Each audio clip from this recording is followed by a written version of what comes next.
Yo, what's going on, snipers, and welcome back to our Winnipeg Jets franchise mode here in NHL 24. So in last episode we had the draft and re-sign stage, and we let go of Christian Kyrou because obviously I could afford him, but at the same time we were offering him contracts, and it seems like he actually wants to test the free agent market, which is actually okay because I was looking just not too long ago, and the guys that are going to be jumping into our defensive core this season actually are very good offensive defensemen. So Baldwin likely will become a depth defenseman because he's already 23 years old. I don't see him becoming much more than that, but you can see he's actually an offensive defenseman as well, just like Christian Kyrou was. He's got good offensive awareness, good passing, so he should be able to pick up points when he's thrown into the lineup, so similar to what Pierce Bishop was for us the last few seasons. And then we have Goddard, who's going to be taking Kyrou's position easily because of the fact that he's medium elite potential, 77 at 22.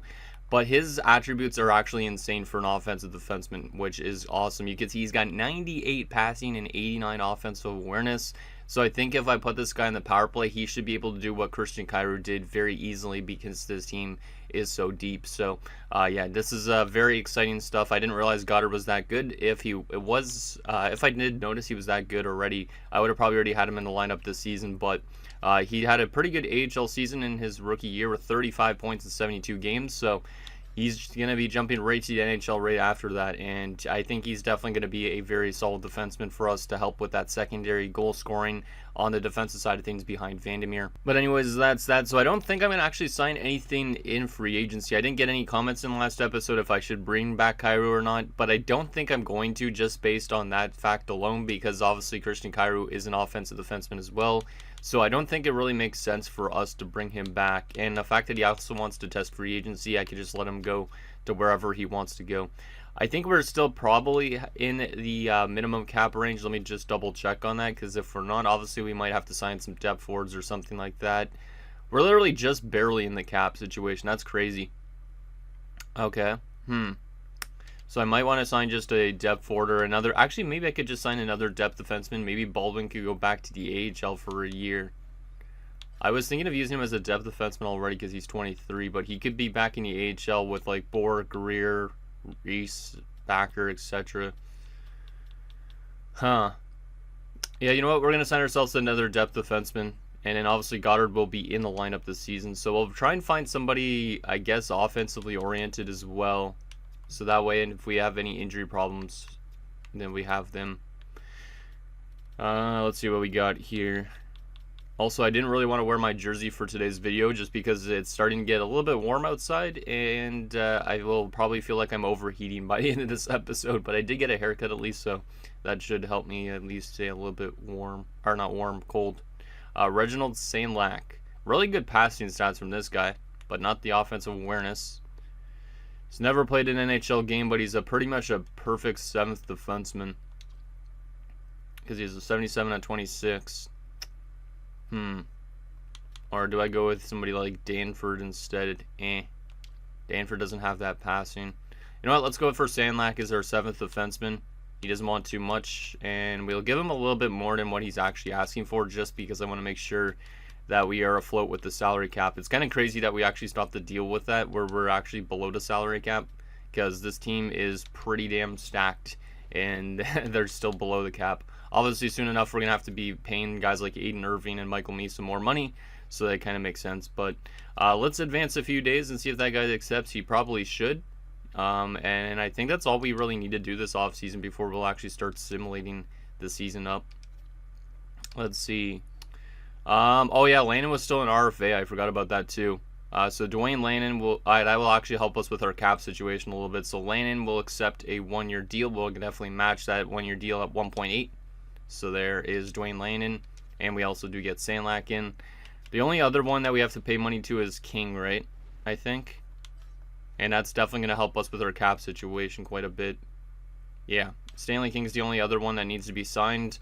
He's going to easily accept it, and we're going to have like $10 million in cap space. So we actually are closer to the cap space than I thought, but I didn't remember that for some reason that Stanley King was still an RFA because he was being a douche about not accepting. Let's go a month and see if Stanley King starts to drop his asking price or he accepts. Montreal wants Baldwin from us. I'm not trading him away Baldwin, but that's not a bad offer. A second rounder in bigs to Philadelphia for a third and a fourth. No, thank you. We aren't trying to trade away our prospects here, even when we're good.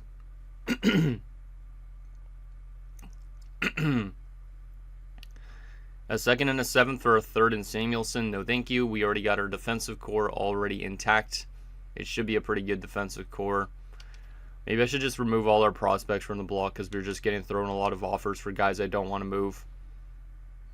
But that's kind of crazy. We're going to offer Bowen Byram for Ekholm and stuff like that. Ekholm's going to be in the AHL next season, so let me just go to the trading block once it... actually, let's just go to the trading block right now. Hey, remove everybody from it because I don't really want those offers thrown at us. I'm not trying to get rid of our prospects in any stage. And I'm not trying to get rid of Palin yet. Palin is going to be a pending free agent, though, so that's one guy that probably leaves the team at the end of his contract, which means we might have to look for a new defender to play defense for us. So let's just remove everything from our block at the moment because we are not trying to make any trades with these guys. So that should be good. And the wants, I guess I could remove the wants as well because I'm not trying to bring anything in at the moment. I just don't want any trade offers for now.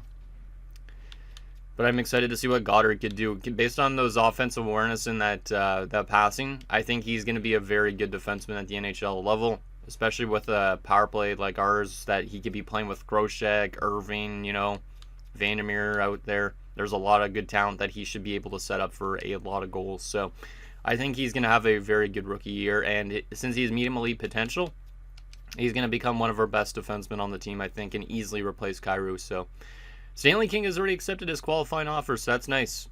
I'm willing to devote another year of my career to this franchise. I'm very happy to be back. Are you really, though? Because you weren't accepting all my qualifying offers in the free agency portion, but it is what it is. So he has accepted, which means we could actually sim to the start of next season already and get ourselves set up, which is very, very exciting. Hopefully we have another good year. I think we could definitely win another Stanley Cup this season, but obviously it depends on how good everything simulates together. But obviously we could win another President's Trophy too, potentially. Who knows? But it's kind of crazy that we could literally let go of somebody like Kyrou and still be a really good team, I think. So let's see what we got here. Let's go to roster moves and see who we have to call up and send down. So goalies. I would rather Bergfist as our backup, I think, already.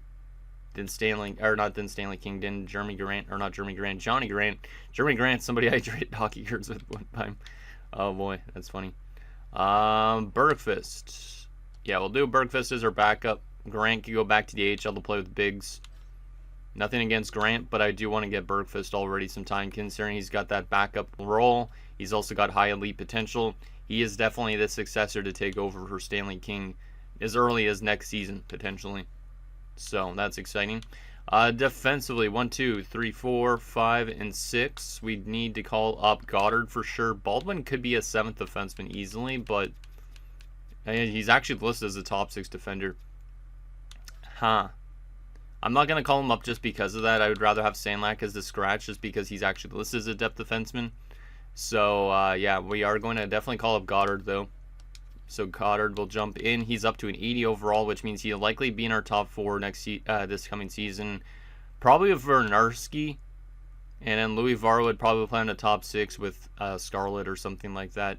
Depends on, I guess, the chemistry and all that. Right wing-wise, we got 1, 2, 3. Nobody there that needs to get called up for sure. 4, 5, 6, 7, 8, 9 with Walter in the lineup. I don't want Walter in the lineup yet, so I am going to call up Rafalski and send Walter down because Walter will play in the AHL to start the season. He'll easily be a third liner probably by next season to replace Enroth, who is apparently now listed as a second line forward, him and Eberle, but they're going to be getting third line minutes and power play time, so a little bit weary on that situation. That's not great. So that's all good. We go to centers here. We got Ekholm, who needs to be in the minors. That's good. Cam could be up here as a depth forward. How much forwards do we have in the NHL? We have 21 and 21. Okay, so we don't need anybody else. Yeah, we're good. That should be pretty much everybody we want on our roster. And we got to make sure we got the guys that are scratched that are supposed to be. Eberle generated an X Factor. That's interesting. You got ankle breaker. Kind of wasn't expecting that. So we'll go Irving as the top liner still. Groshek will get second line ice time. next to Bickle and Wilson. And then we're going to have this third line of Eberle, Goldman, and Roth. Oh my god, man. This team is fucking crazy. How the hell did I put together such a nice looking team? Everybody's in their proper positions too. Wow, so Akeem Hansen draws into the forward group, which is great. Defensively, the chemistry is not looking too good right now. But obviously one swap of the button, and that looks much better. Okay, yeah, that's looking a lot better. Let's see. We want Sandlak out for who? Vernarski. It'll go something like that. Yo, this team looks great. The defensive chemistry doesn't look as good as the forward chemistry, but this is one of the best teams I've ever put together, and we've already won so many cups in this franchise mode that it's just like, goddamn, when is this team going to regress? Alexiev is a depth forward, Rafalski's a depth forward, and Sandlak is depth defenseman. Everybody's in a proper spot. That's great. Let's go to the power play and make sure we got the right guys on the power play. So obviously this first unit's fine. Second unit, Bickle, Eberle, Goldman, Enroth, and Wilson. Holy crap, Wilson on the second power play unit? Wow, okay. That's an interesting one. I feel like I need to take somebody out to get the young defenseman in Goddard. Obviously, and Wilson I'd like to keep on the power play. I don't think Goldman's going to be on the power play, to be honest. He's more of a PK guy for me. So I'm going to take him out, and we're going to get Goddard, since he's an offensive defenseman, onto this power play unit. Some of these guys don't really fit the power play that well. But I think that's what we're going to have to run with, to be honest. Yo, this team is looking friggin' crazy, though. Holy crap, man. Yeah, I don't think I've ever thought I was going to put together a team like this stacked with the Jets, but here we are. This team is like miles better than the current Jets, even. I will also get Goddard into this spot because I need his offensive awareness to put a big role in his rookie season. I think he could do exactly what Kyrou did. And he's also kind of a dual position guy too, which is very, very nice. Penalty kill wise, we definitely need to make sure Goldman's getting ice time, which he is. We need Enroth getting ice time as well and stuff. Who was it that we took off the penalty kill unit again? Who did we take off the, or not the penalty kill, off the power play? Trying to think. Oh yeah, it was Goldman. We actually took off that. I guess I could go with this for now, but if somebody starts complaining about ice time, then obviously we can make some adjustments accordingly. Yeah, this team is friggin' crazy. Absolutely crazy. Like, yeah, this is definitely the best team I've ever put together, I think. Even better than some of the cup-winning teams we've had already. And everybody on this forward group is still younger than 29 years of age. That is insane. And then defensively, do we have any 30-year-olds even on this team? Nobody on this roster is 30 years old. Everybody is in their 20s still. And most of these guys have won 3 Stanley Cups at least. Well, we definitely did a lot of great work with this franchise, and we still have a lot of good prospects in the system too, which is even better. Let me edit the lines in the AHL quickly too, because we don't want to make sure those top prospects are scratched. Like, we have a medium elite to low elite. Like, there's some really good players still down here. Like, Ekholm and Esteban Walter are likely going to make the NHL as early as next season, which is awesome. Let's get Kawasari to the top line, since he's also a low elite prospect, right? Yeah. Let's just set up this to make sure we got the right guys in the right spots. Oh, Jamal Hurd got sent right back to him in the liners again this season. That's okay. I don't think he's going to develop much more. Let's try and get rid of some of this negative chemistry. There we go. That looks better. Yeah, the AHL team should be good again this season as well. I'm excited for Esteban Walter. Like, he should be NHL ready maybe even halfway through the season, but I don't think I'll get him in. But there's a realistic shot that that Enroth or Eberle could be leaving this team soon too, to get room for younger guys in, or even Lannon gets out of the lineup at some point too. But Matsumoto is the one that's going to be getting the least amount of ice time down here, so maybe I should put him on the PK, just because he's a 4th line guy right now. So I'm going to put him on the second unit instead of Wilson. I just want to make sure Matsumoto is happy, because I don't think he'll be super happy being a 4th line guy. There we go. Hopefully everybody's happy with their ice time, because if they are, this team's going to win another Stanley Cup or be a first-round exit. No in-between, probably. Okay, so that is set up and ready to go. Let's simulate to the preseason, see how we do in that, and then we'll probably simulate a good chunk of the season already. Like, maybe we'll simulate halfway through, like, the January 1st or so, or exactly 41 games, because this team should cruise and win a lot of games early on in the season. Unless our coaching staff falls apart somehow, but we should be a really, really good team this year. As we're showing here in the preseason, where we are going to... Are we going to win every single game? Yes, we do. 7-0 in the preseason. I expect a season where we're going to hit 60 wins, no problem. And Jacuzzi had 17 points in 7 preseason games. I actually want to take a look at the preseason stats just for something different. Normally I don't take a look at this, but I want to see who was doing what. Yeah, like, look at the depth scoring on this team, too, in the preseason. That's pretty insane. Let me take a look, though, at the young guy. Goddard, only 1 goal, but a +5. But still, he'll have probably a really good rookie season, my guess. Both goalies were fantastic, especially per Bergqvist. He's going to be also exciting to see how he does in his rookie season. Like I said, he could easily replace Stanley King, maybe in 1 to 2 seasons. Right now, he's just going to be his backup, but Stanley King doesn't have a lot of RFA time left, which is kind of good. Okay, let's see how we do in the regular season now, since we have a perfect preseason. I think we are going to go 41 games in this episode, just because I think it'll make it more interesting to see where we are halfway through the season, see our player stats, but we should have some really good results, especially offensively. I'd say defensively as well, as long as Stanley King plays decent again. Let's see what happens. Come on, boys, let's have our best start to a season yet.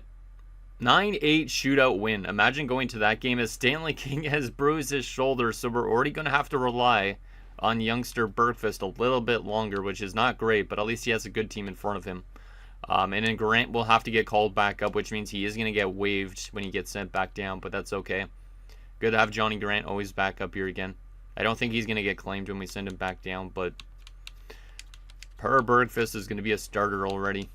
That's not great. I was thinking that Stanley King could get injured this season, but I wasn't sure if he was going to. But that's a pretty substantial blow early on in the season. Let's also throw in whoever the heck they're going to give us, Musel. But Damian Biggs is going to get an opportunity. He's also a good prospect for a goaltending prospect pool.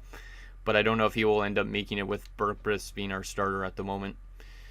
Okay, let's see how we do here without our starting goaltender. Not trading away Baldwin. Thank you, though, Ottawa. And 6-2 in the first month. Pretty damn good. So, including preseason-wise, we've only lost 2 games up to this point. Let's go another month. And like I said, I want to go to game 41 or so. Because getting halfway through the season and taking a look at our stats sounds like a fun thing to do. But we are dropping a couple games here as of late. But it could be just because of the goaltending situation at the moment. Because the goaltending obviously is not as strong as it was with Stanley King in the lineup. But he should be returning momentarily, I think. Let's see. Yes, there he is. Okay, hopefully he stays healthy the rest of the season. Thank you, Grant, for being up here. And he does not get claimed. Perfect. I like it when you have goalies that don't get claimed that are decent overall-wise. Because it definitely helps with player movement and all that. Okay, so we got to get Stanley King back in. Hopefully he can stay healthy the rest of the season, and Musel will come out for Mr. Johnny Grant. Okay, so that's all ready and good to go. Let's continue simulating and see if we can string together some more wins now that Stanley King is back, and he separated his shoulder now. Oh my goodness. That's why I don't usually like putting goalies in the lineup right away, but when you don't have enough roster spots, you kind of have to. So Stanley King is out till January the 23rd, so he's almost out for the remainder of the season. Also, Walter and Ekholm are already up to 79s now.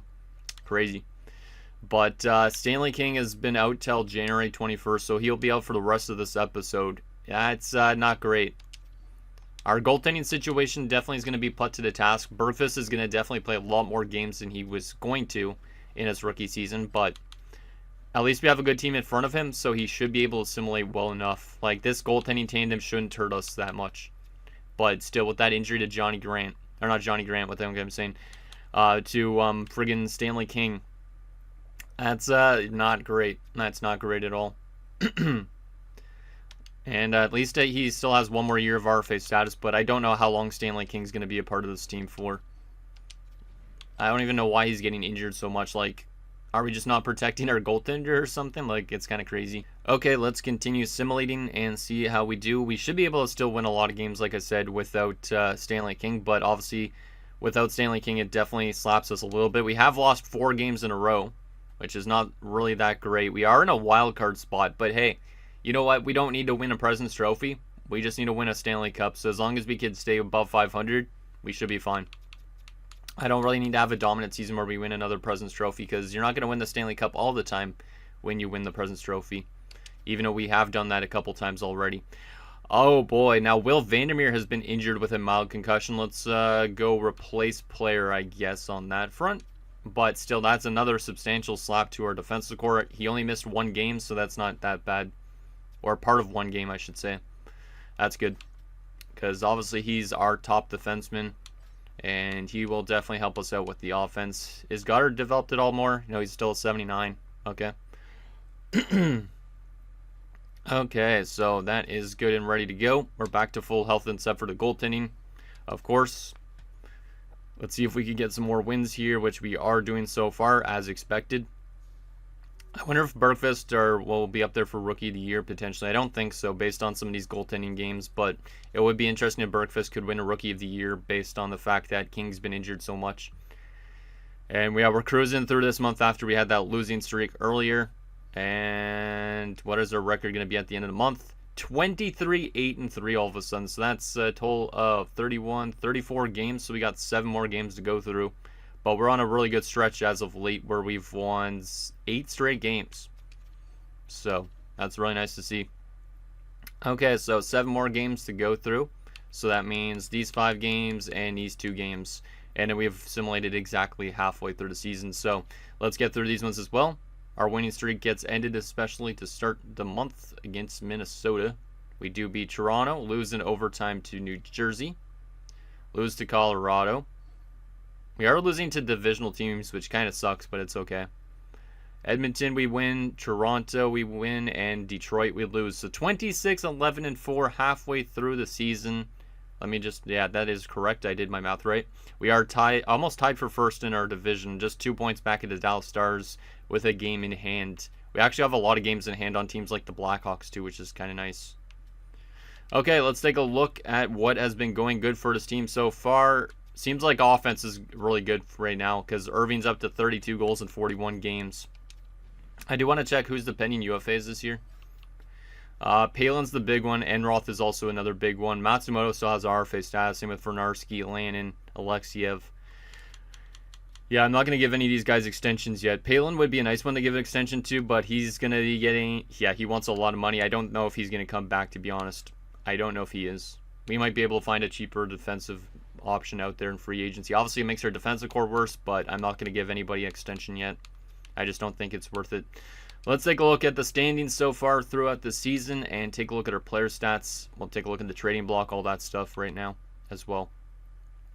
So currently we are the 5th best team in the league, only 2 points back at the Dallas Stars, who are in first place in the league. So there is a chance we could be up there for another President's Trophy this season, depending on how we simulate in the second half. From an offensive standpoint, we are the 3rd best offensive team behind New Jersey and the Anaheim Ducks, who obviously we've played Anaheim in the conference finals a lot of times recently. Goals against per game wise. Wow, we're not that great defensively, are we? We're like mid-table, but it could be because of the goaltending situation. It could be. So obviously we need to be a bit better defensively, but like I said, it could be the goaltending. Once Stanley King's returns, we should be better. Power play wise, we are the #1 power play in the league. Not really a surprise. That means Goddard should be hopefully having a really good rookie season so far. And our penalty kill is #1 as well. So we have the best special teams.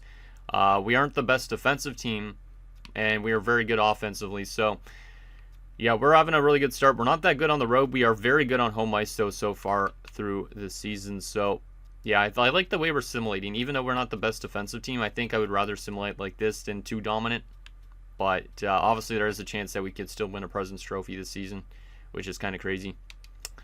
Okay, so there's that. Let's take a look at the player stats. Since we were one of the better offensive teams, we should have some very good depth scoring on this lineup. So starting off with our centers, Michael Misa on 40 points in 41 games. He's been good. Bickle on 37. He's also been good in the first year of his extension. Yeah, he's getting paid some big bucks. He's already 26, which is kind of crazy. Goldman on 22 points has been pretty solid. Let's see if he's happy with his ice time. Looks like it. Nice. Akeem Hansen on 12 points, minus 11 from the youngster. The fourth line seems to be getting lit up a little bit more than I'd like. That's not great. Because Hansen and Matsumoto both very much struggling in the defensive spot. Matsumoto also is not liking his ice time. Oh boy. How much am I paying him and how much years again? Only the 1 year deal. I don't know how much longer Matsumoto is going to stay with this team. Yes, having a fourth line sniper is not ideal as well. We might have to move out some guys at some stage, not necessarily during this season, but at the draft. Maybe trading away the rights of Matsumoto, making that fourth line a bit more defensive, because right now it's giving up a lot of goals.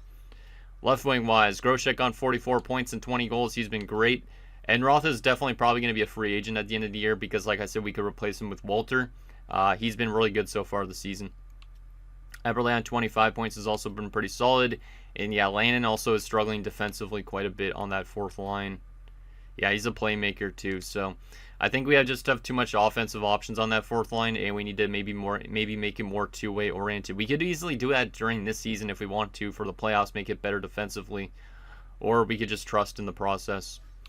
Right wing side of things, Aiden Irving on 32 goals and 47 points already. Aiden is the man. He is one of the best goal scorers I think I've had in a while. 437 goals, and he hasn't even played 800 games yet. He's over point per game still in his career. After having 110 points last year, he should easily be able to hit maybe his first 60 goal season, or he could have a 59 goal season like last year. But this man is on a mission, and he is still signed for one more season, and then we have to give him a career-ending contract pretty much. Arthur Jaquizi on 44 points. He's been great as well. And, of course, Caden Wilson on 38 points. These guys are usually dominant, and so far they're doing that. From a defensive standpoint, Vandermeer on 31 points plus 16. He's been great. Maybe up there for a potential Norris again. Palin on 12 points plus 14. Goddard's got 12 points. Not bad. He's only on pace for 24 points, but still, that's not too bad. He should be able to develop that. His passing's max, and his offensive awareness is 90. I think this guy definitely will eventually start hitting a lot of points in the NHL level. Just this rookie season, obviously, it'll take him a little bit of time, but eventually he'll be really good. He's -4 so far. Vernarski on 10 points so far. Scarlett and Louis Var have been struggling defensively. A little bit weird on that front. Goaltending-wise, let's see what we got. Bergfist is rocking a 902. Okay, and he's played the most games so far. Stanley King was not playing very good, but he was 5-1 before he got injured multiple times. So our goaltending really isn't doing as much as I thought it would. Bergfist is up to an 80 overall now, which is nice, but Stanley King was off to a rough start too, despite being a good overall goaltender. So I don't really know what to make of that. Maybe we just trust the process and this team will turn it around a bit defensively, but we don't want to be too dominant in the same sense. So, but right now we already have a bunch of guys on 10 goals, which is really good to see. Michael Misa isn't on 10 goals yet, which is kind of surprising, but I guess he's a pure passer. So there's that. I do want to take a look at stats around the league here briefly too. Let's see. Let's go forwards. So Eckford in St. Louis has been good. Connor Bedard. So guys in our division. Berkeley Catan. Jack Hughes. Okay. Who's leading in goals this season so far? Aiden Irving's number 2 in the league in goal scoring. Only behind Oscar Ekman, who has 35 goals in 40 games. That's crazy. Maybe Irving has a chance to win the Richard this season. Depends on how Ekman does in the second half, I guess. Defensively, Cale Makar's leading in points right now, and nobody for us is up there. Best goalie in terms of wins right now is Askarov, and he is probably the one that's up there for the Vezina this season so far as well, yeah. Best rookie so far in points is Silas Neal of Carolina. Okay. Interesting.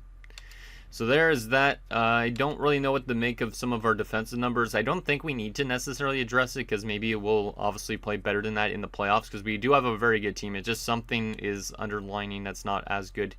But let's take a look at, I guess, I want to take a look at where Kairu signed first because I almost forgot about doing that in this episode. But I do want to know where Kairu signed because Detroit was interested in him, so maybe he's gone to Detroit. And then after we do that, I am going to take a look at the trading block briefly too, just to see if there's anything else interesting out there. So Kyrou signed with the Toronto Maple Leafs, actually. Damn, that sucks. Why did he go to the Leafs? 3-year deal at 9.95. Yeah, we could have definitely brought him back if we really wanted to, but I don't think it's mandatory. He's already on 31 points. That would have been very nice to have in our defensive core. But at the same time, I think Goddard could get there at some point, and he's also very similar in terms of they both play both positions on defense. So I'm okay with losing Kyrou, but it does kind of suck a little bit considering he was really good for us for a long time. Let's take a look at the trading block just in case there's anything intriguing out there. I don't think we're going to be making any trades, but honestly, let's just take a look and see if there's anything out there. I also do want to take a look at the AHL stats too, briefly. So we'll do that. I'm not seeing anybody so far that I would bring in. Just a bunch of mid players, pretty much. Some of these guys could help us out defensively, but I don't know if there's anybody I would move away. Like, who on this forward group would you move away? Would you move away Matsumoto right now, considering he's a high overall and stuff like that? Like, we could get a decent amount for him, but I don't know who I would put in the lineup for him, in a sense. Because we could get that other guy we brought in last year into the defense, or to the fourth line instead to help out defensively. Instead of Matsumoto. Like, Matsumoto is good, but it's just like he's not going to be getting top 6 ice time with this team, so I don't know. I could actually go to the trade finder and see, but Kaprizov is still playing, damn, and on the block at 38. It's kind of crazy. But I'm not really seeing a lot on the block here at this point in the season, which kind of sucks. There is still Tidja Ginla, though, and Samuel Honzig. Renas, Brennan Othman, okay. This guy, Desruzo? I don't know how it's pronounced, but I'm going to guess that. Knaziev, okay. Oh, who is that Schaefer guy? A defenseman, huh? Matthew Schaefer. Interesting. What else we got here? Not really seeing a lot. Jan Yannick. Yeah, that's not really what I'm looking for. Brandon Coe. A lot of kind of more depth options, it seems like. Simon Knack.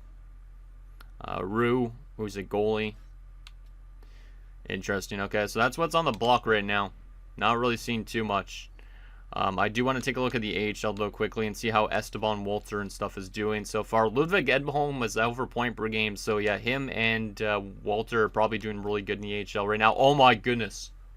Wow. Edholm has jumped up to an 84, and we're not even done the season yet. What the hell? Okay, so we might have to make some really interesting decisions. We're in a good spot NHL-wise, but Edholm is listed as a third-line scoring forward, which means Michael Misa's got only a couple years left on his contract, and then Bickle would take over top line, Goldman could be second line, Enroth would be third line. I mean, oh my god, where the hell do I slot him in? He could probably play right wing based on his face-off numbers. So he could get into the lineup and knock somebody like, Enroth out. And then we'd trade away Enroth, even though Enroth is doing great. But, geez, man. Yeah, we definitely should be playing Edholm in the NHL level at this stage. I didn't expect him to do this well and generate that much growth already. He's actually got pretty good defensive awareness, too. Where the hell do I throw him into the roster? And then also Esteban Walter on 30 points. Still a 79, so still could stay in the AHL a little bit longer, but Ludwig Ekholm is making a big case to be in the NHL this season. Wow, okay, and Baldwin is still a top 6 defenseman. Okay, goalie-wise, what we got here with Biggs, still 65, okay. So, Ludwig Ekholm is definitely the one guy I would call up. But the question is, where the hell do I slot him into this forward group? Because like I was mentioning, eventually down the road, I would like to have Bickle as our top line. Ekholm could be maybe a future second liner. Goldman maybe always stays more as a third liner because of the fact he's a two-way forward. But Michael Misa is still signed for one more season after this. So we could technically leave Ekholm in the AHL for a little bit longer. But if we don't, and we want to use him as a right winger because his face-off numbers aren't that good, I'd have to move out Enroth right now. And we could call him up just for something different. And then eventually he'd have to find a way to get into our top 6, which is very impossible until Michael Mies is gone. So we could technically move Enroth. He could come up from the AHL, play as a third liner on the right side. And then eventually, once Michael Misa leaves the team, he could get into the top 6 with the rest of these guys. Because you put him next to any of these shooters, he's going to score a lot of goals or pick up a lot of points, my bad.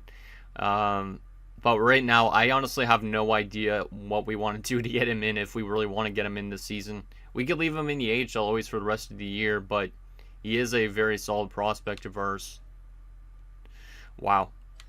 Yeah, I was not expecting him to jump up that high for an overall already. And we have our first 30-year-old on our forward group now, and that's Aiden Irving, so wow. Yeah, we're in a really weird spot with that. Is there any other good prospects that have developed well enough, like any unsigned guys? I'm curious on that. Blundin's up to a 70 as a low lead, so he's going to be probably AHL bound next season for sure. We're just having so much good growth with our low leads. Like, even this Kang guy I took is up to a 60 at 19. He could definitely develop into being something decent for us, too. And we have a couple other low leads as well. Absolute craziness. And then also there's still Mills, who's a medium elite goalie prospect who will probably be in the AHL next season. Like, we are just drafting so well. We're building up really good teams. And honestly, I'm like stuck with the amount of talent we have. It's kind of crazy. It's absolutely crazy. Where's our AHL team in the standings? They're second in the Central Division. Okay.